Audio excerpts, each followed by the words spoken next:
everybody, my name's Alison. Welcome to my YouTube channel, and my clip this month is about the classical and the classic Pilates exercise rolling like a ball.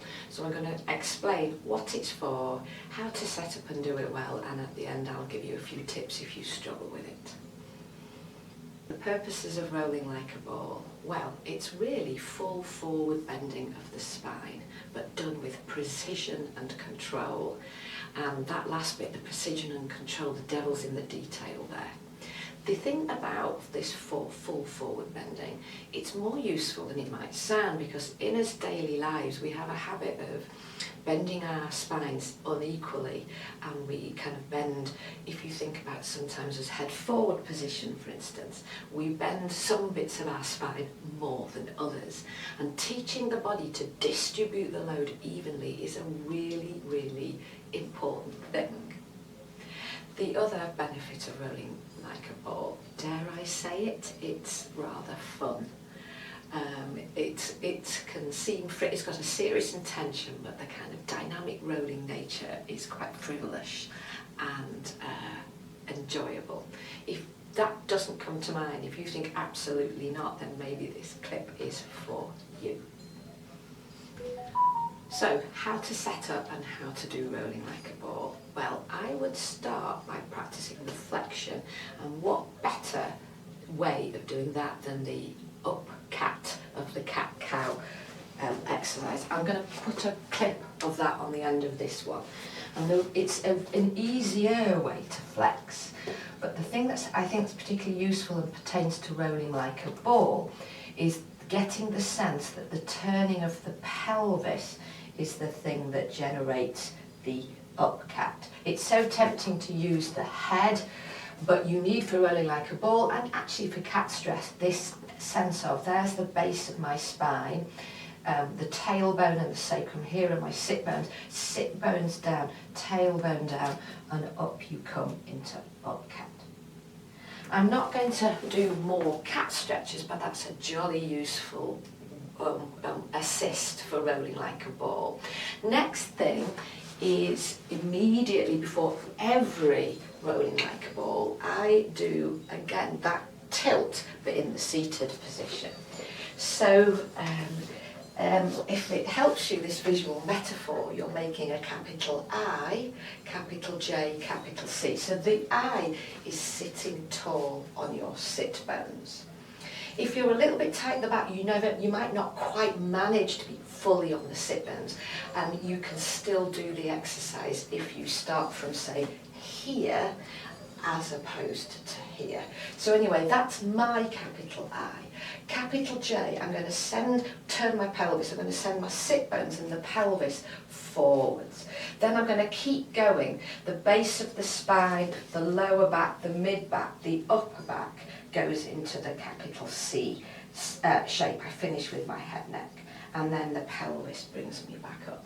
So that's a good preamble exercise, because again it gets you starting to get the movement into your lower back, but coming from the pelvis. Okay, so the next thing is understanding the importance of the shoulders and the head neck position. So I'm going to kind of carry on a bit further with the setup. If you can manage it, capital I, capital J, pelvis turns, starting to turn the spine, capital C. The chin is nodding down, and it has to stay nodding down throughout the entire exercise. The shoulders can help you here. They can sort of pull them apart. That will help generate a bit of round back, but also you get power and strength that supports you. And the final thing is the position of the legs. Now, the legs can give you more or less leverage. So classically, rolling like a ball, I, J, C, head, shoulders, is done with the hands clasped around here. Very little leverage on the legs, much harder. I tend to have my hands here, it's a little bit easier. But another thing you could do is having your hands underneath your your calves, and that makes it more open in the legs and you've got more leverage. So here's my final demonstration. I, J, C. Shoulders, head, neck. Got my leg position. I'm going to breathe in to prepare, and I'm going to breathe out and go.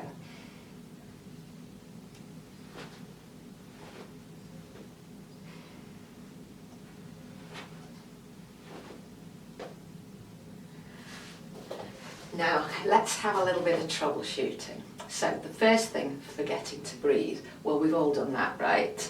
But I think the breath can help here. I would breathe in to prepare and breathe out and go.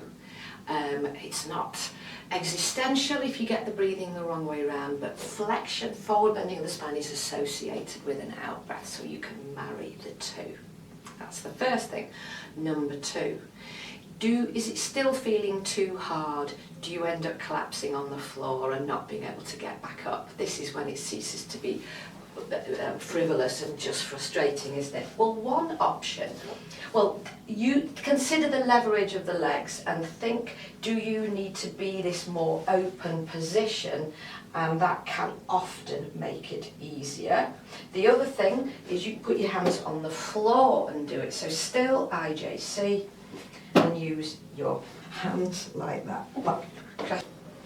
Some people report tailbone discomfort when they do rolling. So the first thing is, do you need a thicker mat? That can make all the difference. And the other thing that you can do is make a sort of channel in between two squishy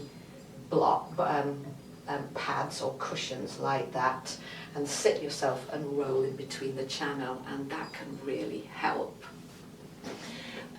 If you've got a bit of a tummy, then take your legs wider when you do your rolling back.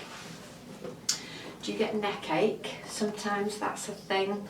Well, you mustn't lose your head. Come on now, you're not Marie Antoinette, so you need to always, always, always think the chin stays nodded, and the chin head is nodded and it is nodded throughout. Always look down. It's so tempting to loll the head back, but don't. Do you find that you can do rolling like a ball, but you always go off at a bit of an angle? I'm a culprit for that because I'm just a little bit tighter and stronger on one side. Well, think about your setup. So you've done your IJC, you've got your head and you've got your shoulders, you've got your legs. Check, check, check, check, check. And then I tend to always go off to my right. So I think to myself, I must emphasize the left pelvic half when I'm tipping back to go back. So that's how I address that. And finally, is it just too hard?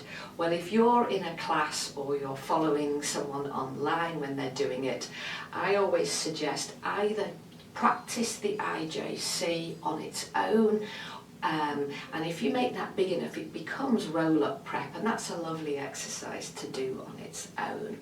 And if you can, sometimes feel that IJC or the roll-up prep is easier to do if they sit on a yoga brick. It just frees off the body to do more movement, and you can get a surprisingly long way without falling off your block.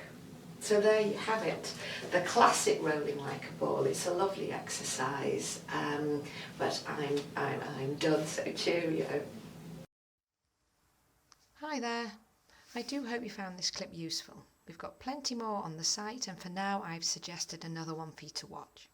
If you want to know more about what we do in Leeds, then do visit the website at pilates-leeds.com, and right now you can subscribe to the YouTube channel, and we can do this all again next month. Cheerio!